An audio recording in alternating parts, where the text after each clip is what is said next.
Good evening, good afternoon, good morning, depending on the part of the world you're in. And you're welcome to our monthly webinar for senior citizens. And I'm so excited, so delighted to have us all here this evening.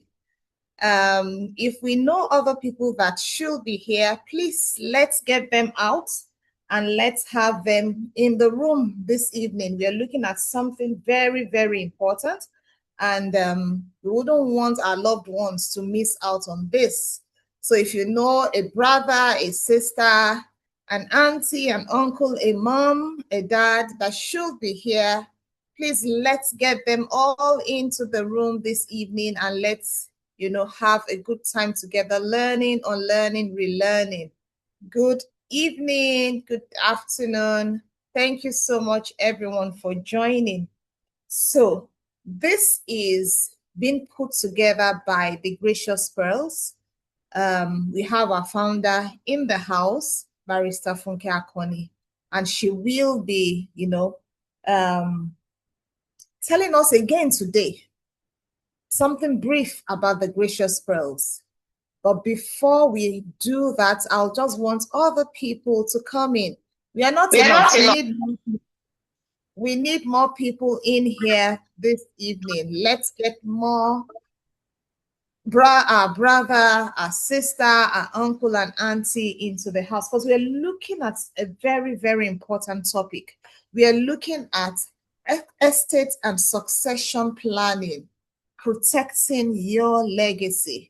And I think this is something that all of us should be interested in, especially when we're looking at, leaving behind for our children, our great-grandchildren, that which will be useful for them and even for generations to come.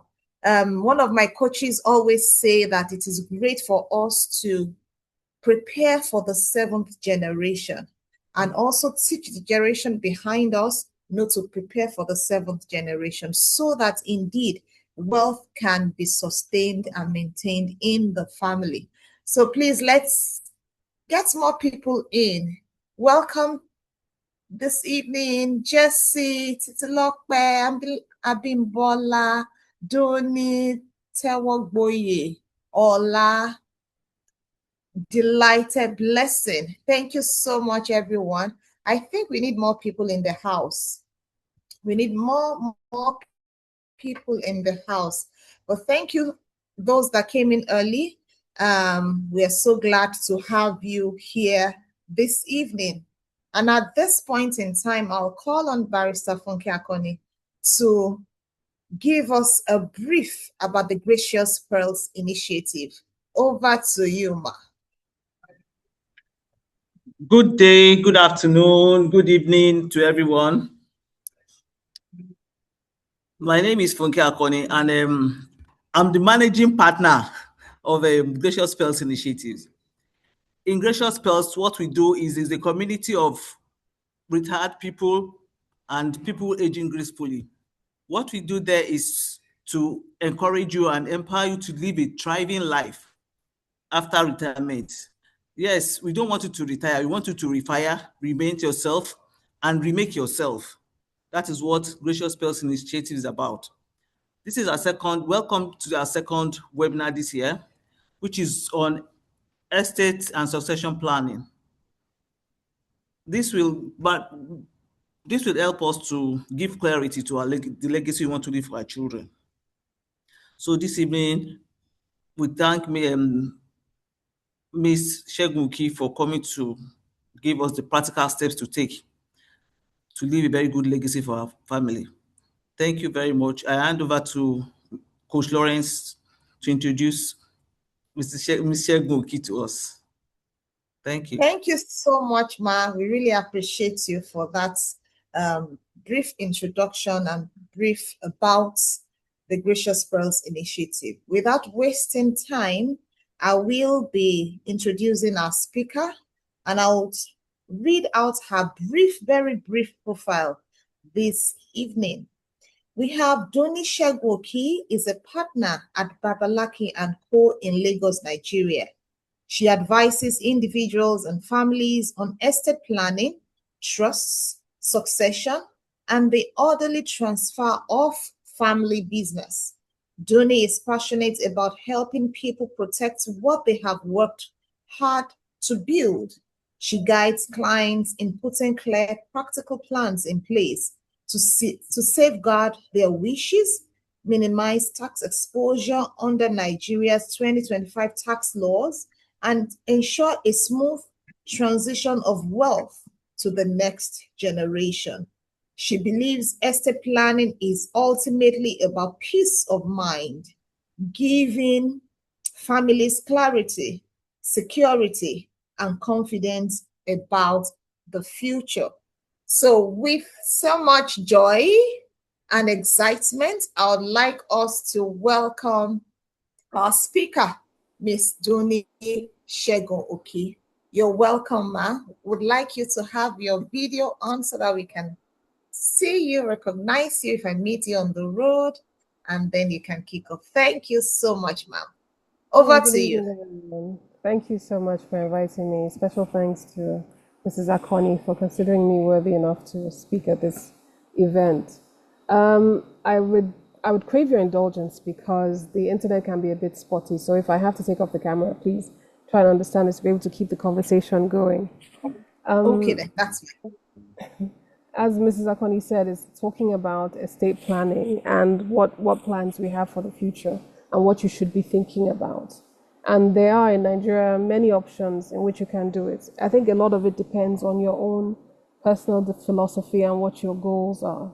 So I'll give you an example. Some people believe that the best thing to do is to give out all the gifts before they die. So everybody gets everything before they die, and what is left in quote unquote their estate is a minimal amount, perhaps to support the existing spouse if they outlive their spouse, if their spouse outlives them. And everything is shared and they're Your okay. volume is a bit low. Is it better now? Can you hear me now? Is it better now? We can hear, but it's still far away. I apologize. Okay. Is it better now? Yes, it's better. Let's see how it goes. Okay, yes. So there are many ways in which people can dispose of their assets for the next generation, but a lot of it depends on what your goals are and what your personal philosophy is. So there are people who are interested in keeping wealth in the family for many generations to come. There are those who believe that, well, I've worked hard enough, I'm leaving to the children and let them do whatever they want to do. It's up to them to build their own legacy. And there's some that are like, you know what, I'm just going to give everything to everybody before I die. They can see me while I'm alive, and when I'm dead, the only thing that's left is probably the house I'm living in, and they can do whatever they want with it after that. So it really depends on what your goal is and what you're trying to achieve.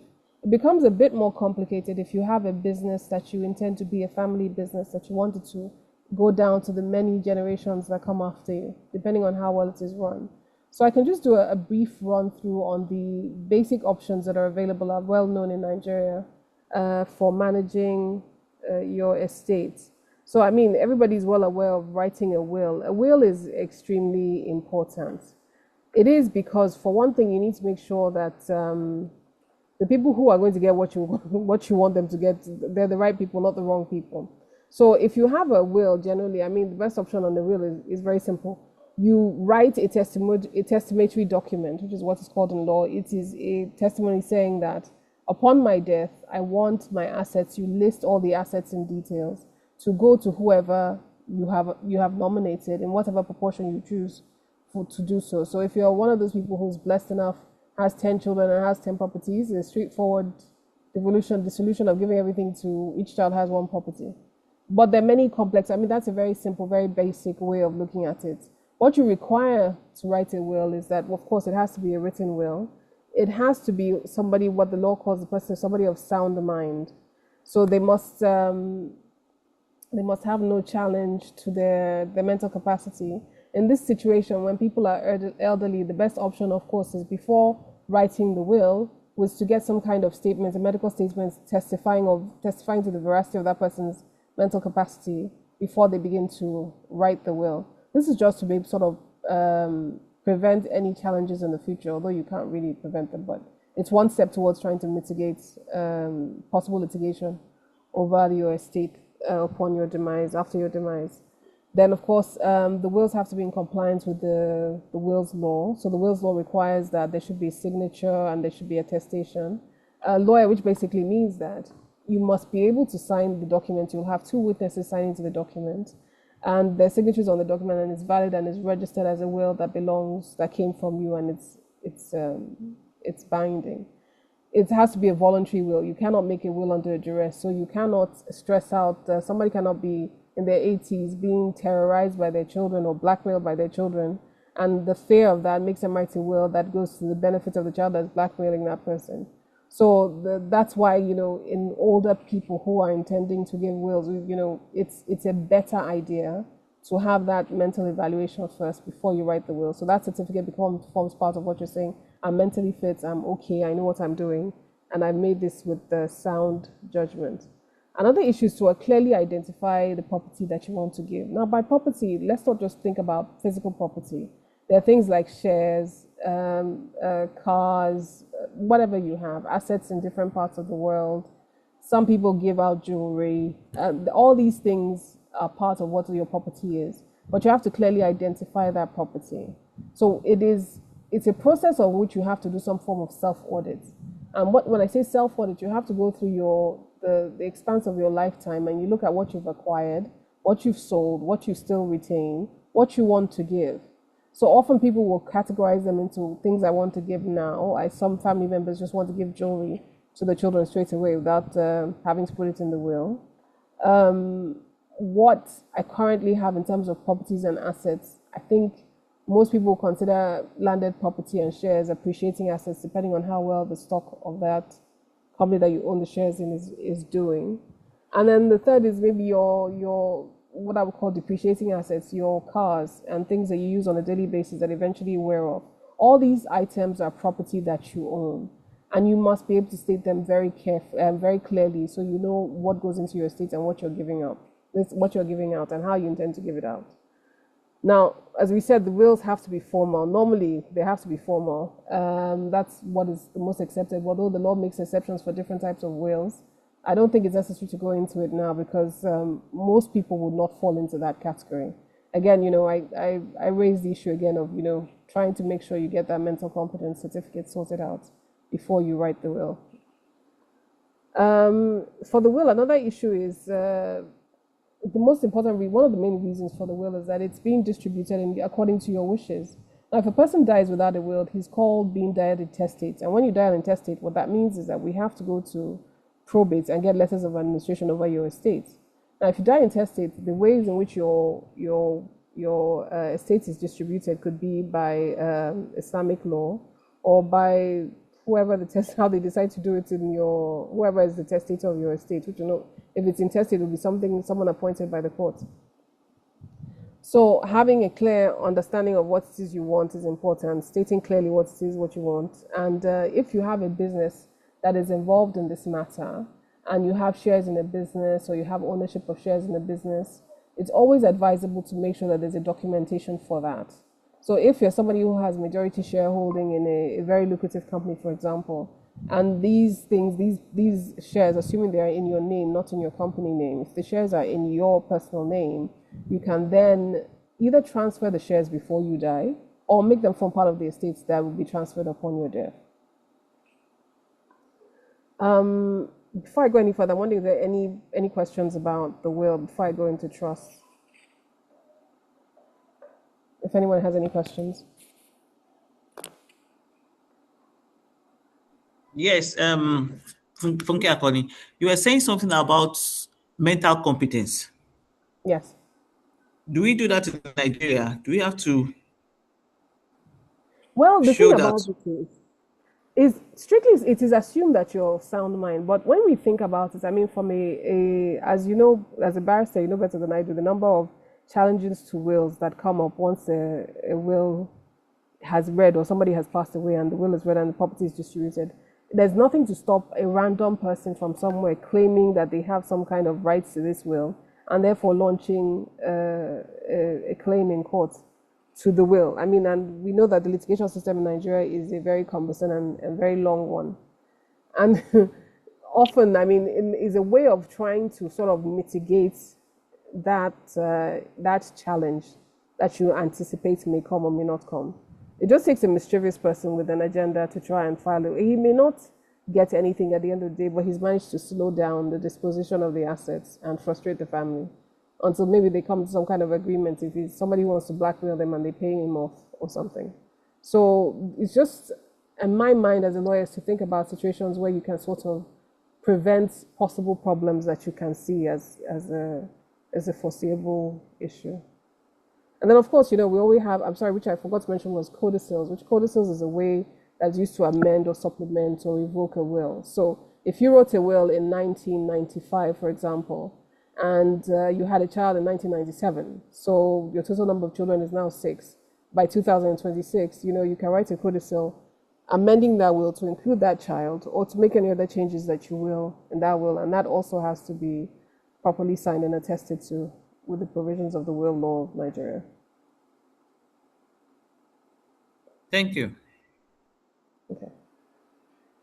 So does anybody else have any other questions on the wills before I go on to trusts?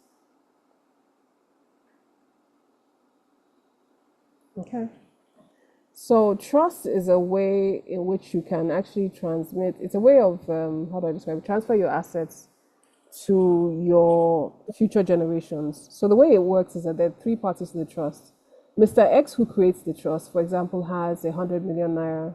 That is his total value of his assets and his worth and everything. Mr. X has children A, B, and C.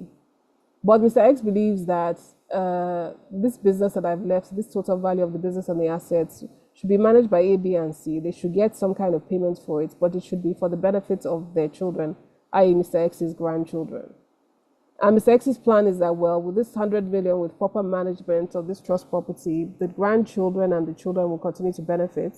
And when the children get to the stage where they have passed on, those grandchildren become the new trustees and their grandchildren's children become the beneficiaries. So if you think about it in terms of, on an international scale, things like the Ford Foundation, or if you think about the Gettys, these are very famous companies that have they're family companies that are run by trusts. And a trust is a system whereby you are able to transfer those assets. So it's the legal order of the assets is the person who creates the assets. In this case, we said is Mr. X, and he's the trustee, or what we call the settlor. And then he transfer what is the actual property that he's transferring, the total value, whether it's companies, the shares companies, whatever it is that he has that forms his property that he wants to transfer. That is called the trust property. Now, that trust property is managed by the children who are the trustees. And then the trust is now held for the benefit of the beneficiaries. So what that means is that while the children are running his assets, they get paid a certain amount as their functions for trustees. The ultimate beneficiaries are the grandchildren. So whatever you've decided that the grandchildren should get will come to them as and when you decided. An interesting thing about the trust, which I think is why it's one of the reasons it's very appealing, is that when you establish a trust, you sort of have to establish a trust document. And that trust document, you have something called a constitution, a family constitution. And that will outline what your wishes are regarding the management of your assets, your properties for your future generations. You can put in stipulations like, well, if the children are adopted, there's no biological tie to you, so they should not be able to benefit from the trust. You can put in things like, well, they should do a DNA test. I mean, the same thing, the DNA test. You can also put in and say, well, if they reach the age of 30, they can be given 1 million naira or so, however you want to put in as your beneficiaries. You can say that, well, if the parents are unable to pay for the education, then the trust will be able to pay for the school fees of the children. So everybody sort of has their own understanding of what it is that is important to them and what forms part of that constitution. That family constitution is literally your trust deed, and that's what runs your entire trust process. Now, there are many ways to do a trust. Most people, the modern way of doing a trust is to put all your assets into a company, and that company itself becomes the trust company. It's the one that is running the trust for the benefit of the children. So everybody gets what they're supposed to get. I mean, I'm not sure if I'm absolutely clear. The intention, you have to be very clear about the intention to create it. You have to show what it is that you want to do. You have to make sure that everybody is aware of what they want to do, and you have to put in safeguards on how things are supposed to be. So all this, your rules, your regulations, your requirements, that's what forms your trust deed. That's what forms that family constitution that is part of your trust deed, that is now being relied on by future generations. So the process is very simple to understand. The first thing is you draft this trust deed, which is the Mr. X in this case. You appoint a trustee, in which case he chooses to appoint the children as the trustees. The trustee receives the title to all the property that belongs to Mr. X. That is, the children get all the ownership, the money, the trust, the shares, everything. Now, all that title now goes to them. And now that trustee now becomes legally responsible to protect that trust and make sure that it keeps on generating wealth for future generations. So that trustee will make investment decisions, it will pay bills, it will sort of make sure that the well-being of the beneficiaries, who would be your grandchildren in this case, are stipulated in the trust deed going forward. Of course, the issue of competency to create a trust also comes in, same as will, in terms of legal competency of sound mind and body. If it is a personal trust, you're creating it personally in yourself. If you're using it as a company, you're creating it as a company, then that issue no longer arises. The company is the actual settlor here because you have put all your assets, your property into that particular company. And they will do the functions that you've asked to be done. Yeah, so people use a lot of trust for their trust that can be used for other ways apart from just in way of transferring your assets to the next generation. People use trust if they're going to be migrating to a country and they want to keep the assets they have in Nigeria safe. People use trust if they're going into politics and they want to they create a blind trust, which is keep all their assets and their business shielded away from his own political ambitions. I mean, I don't know if Nigerian politicians do it, but it's a way for them to protect themselves. And yes, it's also a way to make sure that nobody comes from anywhere to come and reap what they didn't sow. So like I was mentioning earlier, people, there's no outsider that can come and challenge your trust as they would in a will, because it's already been done, it's set up, it's sorted out, it's been set up. You can't come up to court and say, well, I want to break that trust. It's not possible. There's no it is. And then the thing about the trust is that it goes on in perpetuity. It can continue for many, many generations, depending on what the intention is, depending on how well the property has been invested and grown, and there's an appreciation in assets for those things.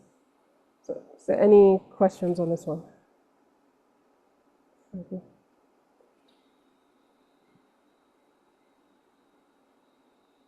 Sorry, does anybody have any questions on trust?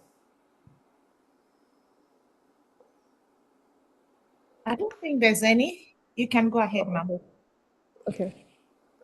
So I think the next question we have to consider, and sorry, the third one, which I didn't say, is how you can dispose of your assets, is just by giving out a gift, straightforward gift to your family members or whoever you want to give it to before you die. So once you've given out that gift, it's sorted. The main issue now becomes, what are your tax implications? And the 2025 tax law has made some changes, which I think are actually quite useful. So for one of it is that if you acquire property as a result of a will, and it's a direct, how would I describe it? It's a direct, I'm just trying to define the legal word, is it bequeath? Anyway, basically, if you have inherited property as a result of your will from a parent or whoever it is, there is no taxation on the income of that property as you get it in. This is the new 2025 provision. If you now choose to sell that property, then you are now liable for capital gains tax on a marked up value. So what the law is saying is that just the fact that the property has been given to you directly while the testator is still alive, or you get it direct from a will, on that initial benefit that you get of that initial assets, there is no taxation. So it's like zero income. But if you now want to subsequently dispose of those assets, it becomes taxable. So, yeah, hold on a second. What did I want to say? Yes. So if you now decide that instead of giving them all these assets separately, directly, you want to sell those assets, get the value of those assets, and then share the money with them, then of course tax becomes applicable the minute you sell those assets, because now it's an income that they're going to be chargeable, and then they will now be paid. That's now being paid to who you've chosen to be your your beneficiaries. So if you have many children, you have limited assets, then maybe the most pragmatic solution would be just to sell everything and just give everybody money and let them, hopefully they'll do things with it in the future. That's another one.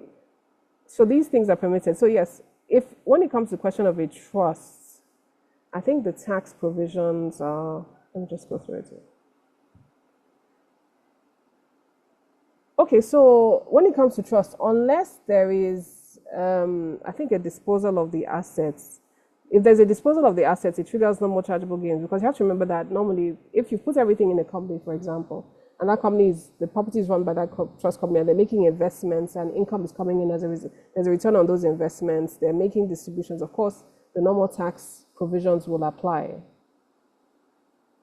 So if you transfer the property to, yeah, so that's just the issue. So the initial, when you do a gift or you do a will, the initial transfer of the property, immediately there's no tax. But if you're doing a trust and you're doing the trust by the company, and when now the company is now running it, then definitely there's going to be tax on it.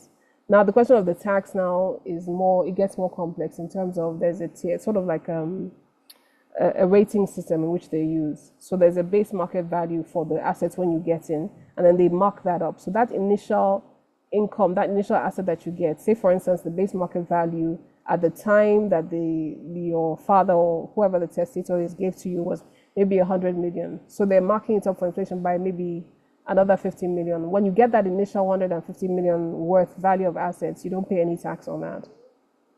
It's straight as a gift and also straight from the will. You don't pay any assets. If you choose to now sell those things, of course, the income's chargeable income for the tax purposes. Are there any questions about that? We have a question here. A lot of people are scared of making wills or creating trusts because it reminds them of death and they are afraid of dying. What advice do you have for people in this regard? You know, I think there's an expression everybody says that the only things that are certain in life are death and taxes, really. Whether we like to think about death or not, it's going to happen. It's going to come about. It is something that I think each person does their own self-evaluation and comes to terms with their mortality. Is it a hard thing to come to terms with your mortality? Yes, it is, because I mean, especially if you've had a successful life, if things have gone really well for you relatively, you're living in comfort. I mean, you don't want this enjoyment to end. And also the fear of when I die, what happens next? Now, this is a result of each individual's personal belief system, what their values are. And you really can't force somebody to make that critical self-assessment unless they're ready to do so. So often you find in Nigeria, a lot of people die intestate because of this fear that you've spoken about. The refusal to face the issue of death straight on, head on, and just leave the family in chaos. So you'll find a lot, as Mrs. Akoni will tell you, there's a lot of cases in court, a lot of cases in the probate section of people fighting over wills because the owner, the testator simply refused to write a will because they were afraid they were going to die. But what they were afraid of happened anyway, so I'm not sure. And then also I think some issue for some people is, I think on some level, and if I'm wrong, if anybody please correct me, is do these people that I'm leaving this for really like me for me or because of what they think they're going to get from me? And then also there's the issue of control. Some people want to be in control of every aspect of their life, but you're never in control of when you're born or when you die. So it's really a personal issue of person making a critical self-assessment and acting accordingly.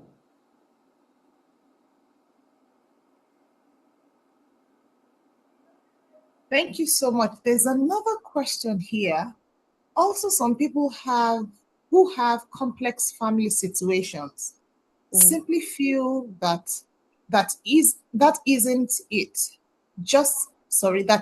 isn't just better than they don't do. Okay. Simply feel that isn't it just better that they don't do anything and let their children sort themselves out? How do you react to this? I think the very fact that it's a complex family situation means that you've just compounded your children's problems. Literally. it would be better for you to say that I'm not giving anything to anyone than to say let them sort it out. Because, I mean, in addition to the fact that the children are living their own lives and facing their own challenges, there's the added pressure of fighting with quote unquote family members and extended family members who feel that they should deserve something. In some cases, the challenge is just out of pure greed, not because there's any particular relationship with you, but because you're not around, you're not able to set the record straight. If it's your will not to let the children sort themselves out, then it's better for you not to give them anything, quite honestly. It's easier for their lives. Because their estates, their famous one, I think the Bobby Benton estate is still being charged, still in court 40, almost 50 years down the line on the issue. And he died, I think, in the 80s or 70s or 80s, I'm not sure. There are many estates that are like that, famous in Nigeria, very wealthy people. They did nothing, and the children are still fighting to this day. Wow. Some of the children are 60s and 70s, and they're still fighting. So if you're not going to do anything, let the children sort themselves out. It's better you don't give them anything at all. Okay. Thank you so much. I think you can go ahead. For now, we don't have any other question. So the way I sort of prepared was to give you the general background and hopefully to answer any questions. There's so much legalese involved. I just try to lift it up and give a basic understanding to people about it, because if I start talking in legal terms, I mean, I think everybody will get a little confused. So I was hoping maybe there were any other questions that they would like for me to answer.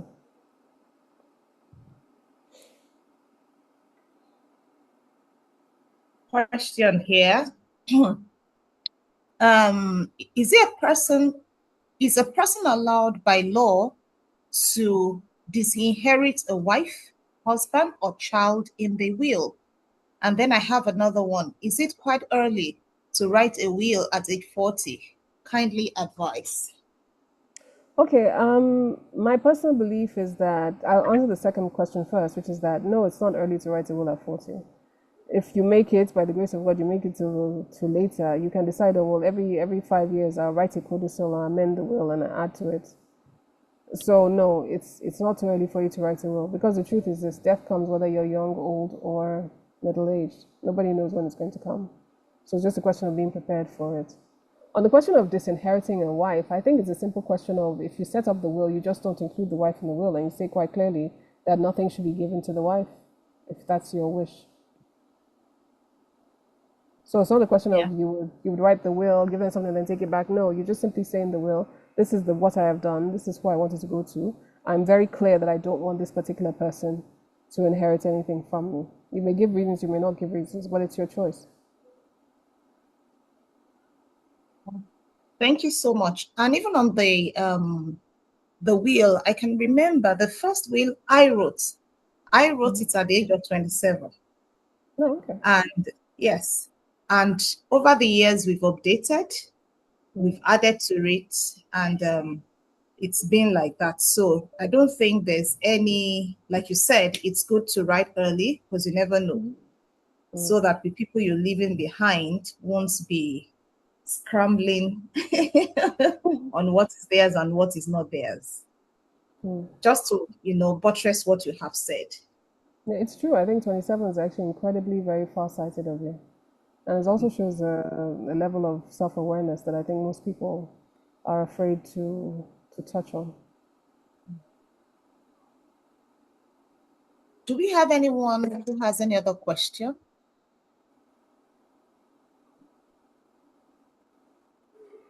Okay, I think there are no questions here for now. Okay. Yeah. There are no more questions. Oh, okay. From here, yes. Okay, I think that's all I have for today. Okay. Well, I hope it's been useful. Yes, it's been quite useful, and I believe to some of us here, it's a gentle reminder that, like you said, it's not too early to put systems and structures in place that would outlive us. I've been hearing a lot about the family office lately, people putting, let me put on my video. Families putting structures in place to ensure that what they have worked hard to put together is handed down appropriately. And I think it's something we also need to take on in Africa, as it were, because not so many of us are good with planning for the future. It's just now, that a lot of us look at. But I think it's very, very important that we begin to look at the future, so that things run very well, even when we are gone. And all that we have worked hard to put together doesn't go to waste as a result of not managing it properly. So I think this is something that all of us on the call should, begin to look at carefully and put these systems in place to help us, even when we are gone. Do we have any other thoughts?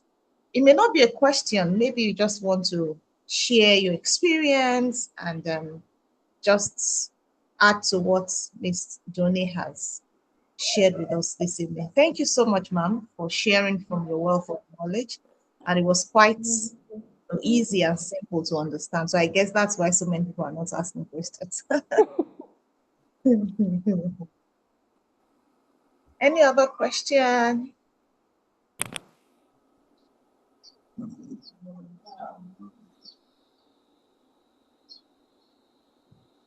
Okay, we have a hand up. Maureen, please unmute and speak.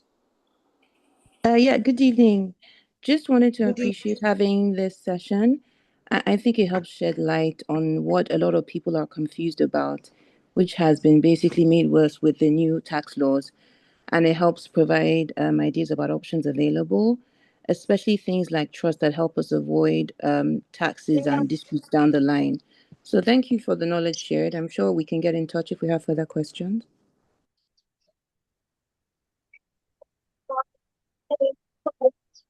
Okay. Thank you so much, ma'am. Do we have any other hands up? Let me see.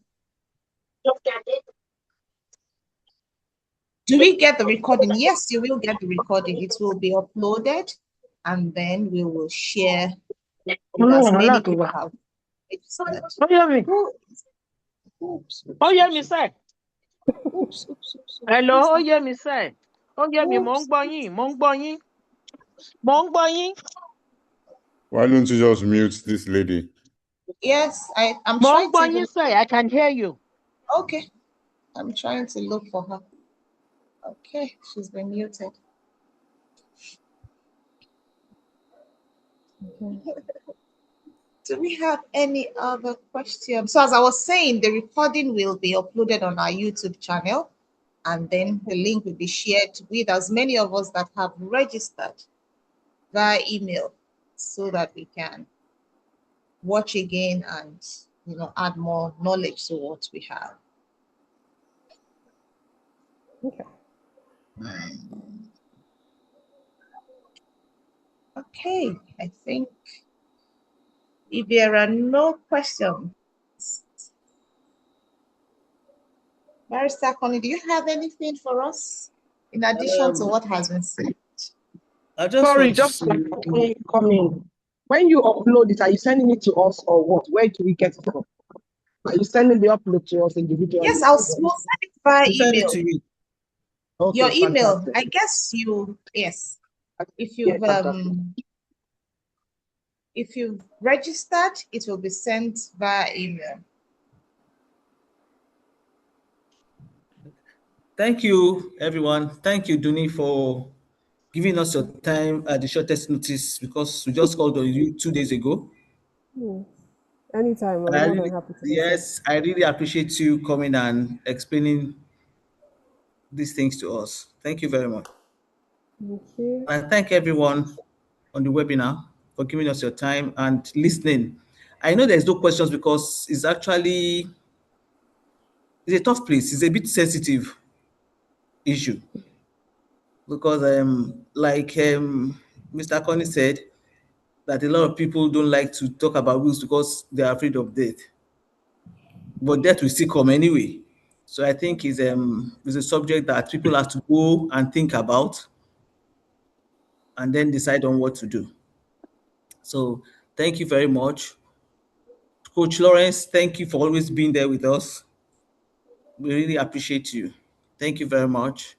And I wish everybody a nice weekend and restful fasting, because Christian are fasting, Muslim are fasting. We're all fasting. And I pray that God will answer all our prayers in Jesus' name. Amen. Thank you very much. Bye-bye. Okay, someone is asking for the YouTube channel. It's Gracious Pearls online. Just look for Gracious Pearls online. Gracious Pearls on YouTube. But we'll share the link with the people that have registered. Thank you so much, everyone. Hope to see you again next month by God's grace. Take care and God bless. Bye. Bye.